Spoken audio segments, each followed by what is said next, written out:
Да, благодариме Јована. Најмалку што може да направиме утрово е да ги земеме телефоните во рака и да испратиме порака, да се придружиме на овој апел кој што го сподели и колешката Јована. Вчера го одбележавме денот, светскиот ден на мајчиниот јазик. По тој повод и денеска следниве 10 минути во Македонија на утро разговараме на една конкретна тема околу лекторите и околу потребата од лектори за зајакнување на идентитетот и за зајакнување на самиот наш јазик. Добро утро за професор доктор Кристина Николовска, директор на Меѓународниот семинар за македонски јазик, литература и култура при ЮКИМ. Добре ни дојдовте. Добре, најдов. Професор, кајде прво ќе започнеме за тоа што е најактуелно. Вчера, во рамки на светскиот ден кога го одбележувавме за нашиот мајчин јазик, се одржа македонистички час.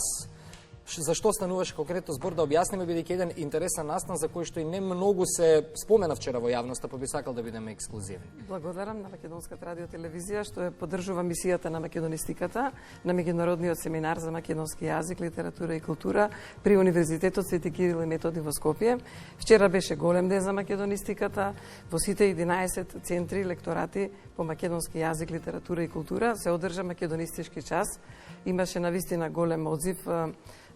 Лекторите од сите центри ни јавуваа за прекрасен одзив, бидејќи македонистиката има добар прием во светот и оваа година е во подем, како што покажуваат и сите податоци до сега, бидејќи по мој предлог почитуваната ректорка професор доктор Билјана Ангелова ја прогласи за година на македонистиката, што особено благодариме од меѓународниот семинар, но тоа значи дека ние сите треба да поддржиме таа мисија, онаа прамисија на светите Кирил и Методи, на свети Климент и Наум Охридски, бидејќи во нас е длабоко целата визија, целата енергија, но ние треба да имаме јасен концепт за таа визија и да расшируваме, да едноставно македонистиката да биде поддржана насекаде во светот.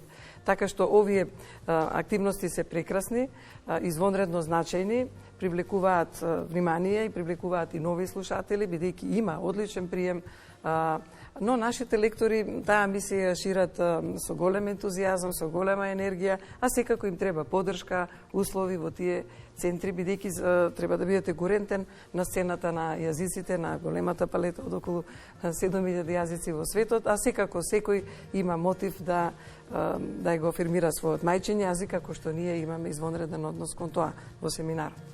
Да бидеме малку и само критични кон нас. Споменавте поддршка, споменавте поголема вклученост на медиумите.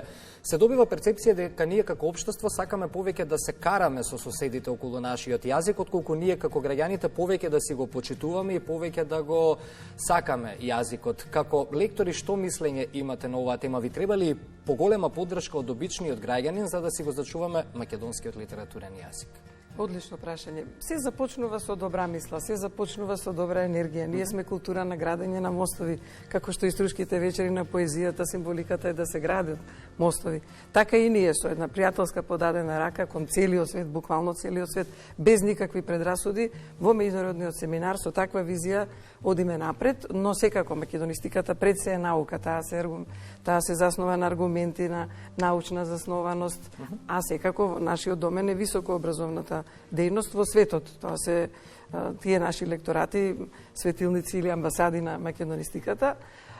И сметам дека со позитивна енергија, еве поканивме од цел свет, еве и на зимската школа 81 семинаристи имаше, тоа е навистина рекордна бројка, онлайн школа беше таа во јануари, и имаше секако од повеќе земји. Значи, мора да градиме мостови, но мора и да ги убедиме во научната вистина. Само тој пат е валиден, само аргументите во науката се валидни, но секако и поддршката, благодарам на медиумите кои што подаваат рака, бидејќи ние сме заедно тогаш, сите ние сме македонисти тогаш, сите сме во таа мисија и сите ја сваќаме суштината и верувајте, потоа има повратна информација, има синергија, се јавуваат луѓе, даваат идеи, одиме натаму заедно, не сме сами, бидејќи ние треба да имаме и појака логистика и во светот. Нашите лектори буквално на тој пазар гледаат да бидат курентни, да ја застапуваат македонистиката, но поддршката секако во секој поглед и условите треба да бидат поголеми, институционални, со една стратегија да се отворат и повеќе лекторати, бидејќи има интерес. Ние имаме извонредна литература, извонредна култура, поезија, книжевност, пред се јазик, нели прекрасен, раскошен јазик. и од тука потекнува и се словенската писменост и од Охридската книжевна школа, но и музика, етнологија, културологија. Тоа е огромно богатство кој ги плени, ги восхитува. Например, на летната школа е престижно да дојдат во Охрид.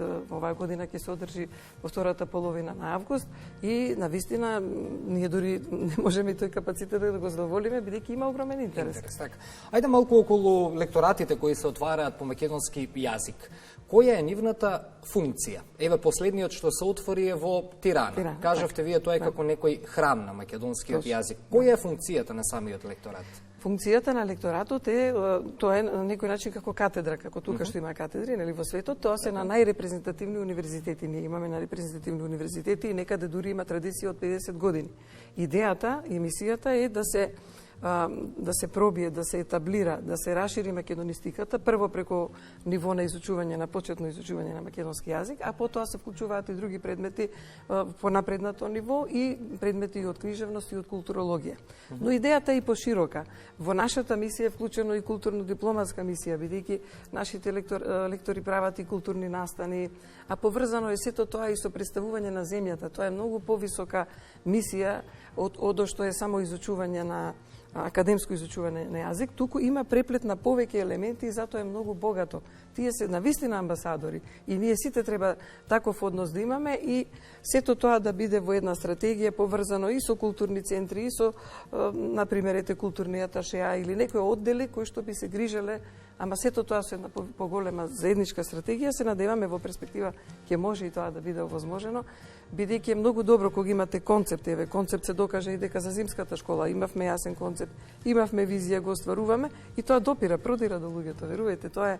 Ние треба да бидеме лидери, водачи, локомотиви, први да бидеме во тоа, да бидеме проактивни, да бидеме гласни, да не бидејќи имаме со што да се покажеме. Јас велам, јазикот е убавото лице на македонската култура, мајчиниот јазик е живот, тој е животворен, исто како што и ние му даваме животот и преку јазикот ние го обновуваме, тој живее преку нас, еве преку медиумите, преку уметниците, преку говорителите, било да се родени говорители, било да говорат друг јазик, богатство е јазикот.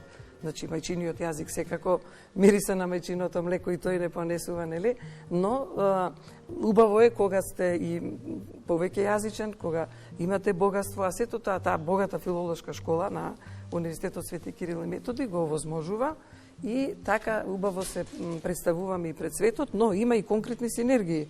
Например, потоа има и проекти, заемни проекти помеѓу македонската култура и културата со која соработуваме, така што е во Тирана, например, одличен одзив има, од 21 студент, одлично напредуваат, има интереси за понатаму и секако и се отвора и еден подиум за убава културна соработка, антологии, научни дела, конференции, така. Тоа е само еден влез, еден отворање на една врата, но секогаш една врата отвора друга врата. Зад оваа планина има друга планина, ама ако не сме отворени, ако не сме проактивни, ако не сме заедно, но најмногу со медиумите, верувајте, имам искуство во тоа, тогаш ништо не правиме, колку и вие и да правите нешто, ако тоа нема поширок одзив и не примате повратни идеи, поддршка, тоа е заемен процес, тоа е една комплексна, убава мисија, наједноставно. И бидејќи ги споменуваме медиумите, сосема да крај да се бидеме и самокритични. Колку е важно враќањето на лекторите во медиумите, во радијата, телевизиите, порталите, бидејќи се случува навистина право сте. Голем хаос околу македонскиот јазик. Така, јас со гордост можам да кажам дека сум телевизиско дете, дека овде на овие пред овие камери сум учела како се говори македонски јазик. Треба да се врати тоа, треба да се вратат и тие школи за право говор, за култура на говор, едноставно култура на говор е многу поширок поим од што нормативно придржување до граматиката, туку едноставно и реториката, предавам и риторика, исклучително е важно, дури сметам дека и во основното образование треба да има, бидејќи сега ера на визуелна култура и децата многу повеќе само визуелно примаат информации, многу малку се развива говорната култура и особено односот кон мајчиниот јазик.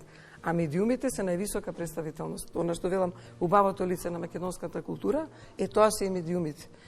Мора да се работи на тоа поле стратешки, системски и да биде организирано, а лекторите секако се надевам и посакувам среќа дека во таа мисија ќе најдат својата улога, ама дека ќе имаат и одговор. таа синергија дека ќе почне да профункционира. Верувам во тоа и одлично е што законот ќе се применува, одлично е што една цела мисија ќе исполнат лекторите, навистина е таа голема, прекрасна задача и одговорност, но таа е грижа за јазикот, така ќе го сочуваме како родено дете, како некоја наша суштина, бидејќи е опеван и во нашата литература и во нашата култура и на највисок пиедестал, така ќе му се одолжиме нему и ние ќе живееме преку јазикот, ама и тој преку нас. Преку највисока представителност. Ние сме тие репрезенти и треба да се гордееме со тоа. Ви благодарам за убавиот разговор, да се го чуваме, негуваме и сакаме нашиот македонски јазик. Секогаш сме тука отворени за овие убави теми. Ви благодарам и што на најубав начин го покажувате тоа. Ви благодарам уште еднаш.